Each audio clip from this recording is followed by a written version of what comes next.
നമ്മുടെ എല്ലാവരുടെയും വലിയ ഒരു ആഗ്രഹമാണ് നല്ല മരണം ലഭിക്കുക എന്നുള്ളത്.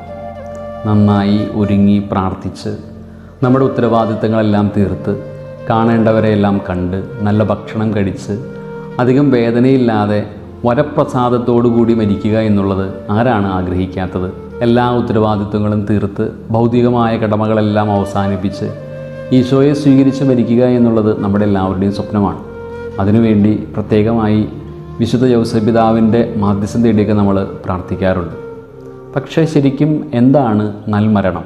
ഭൗതികമായ വേദനകളില്ലാതെ, ഭൗതികമായ ബുദ്ധിമുട്ടുകളില്ലാതെ ഈശോയെ സ്നേഹിച്ച് ഈശോയെ സ്വീകരിച്ച് മരിക്കുന്നതാണോ നൽമരണം?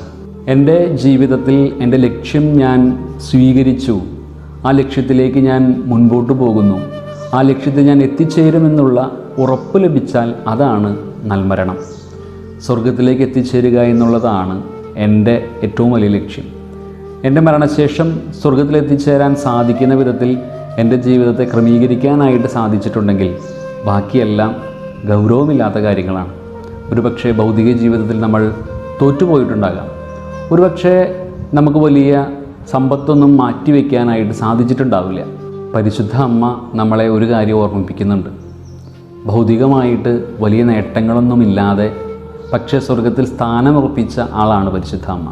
മറ്റുള്ളവരുടെ മുമ്പിൽ നമുക്ക് വലിയ ലാഭങ്ങളോ സമ്പത്തോ വിജയമോ ഒന്നും നേടാൻ സാധിച്ചില്ലെങ്കിലും സ്വർഗത്തിൽ സ്ഥാനമുറപ്പിക്കുന്ന ഒരു നൽമരണത്തിനായിട്ട് നമുക്ക് പരിശ്രമിക്കാം.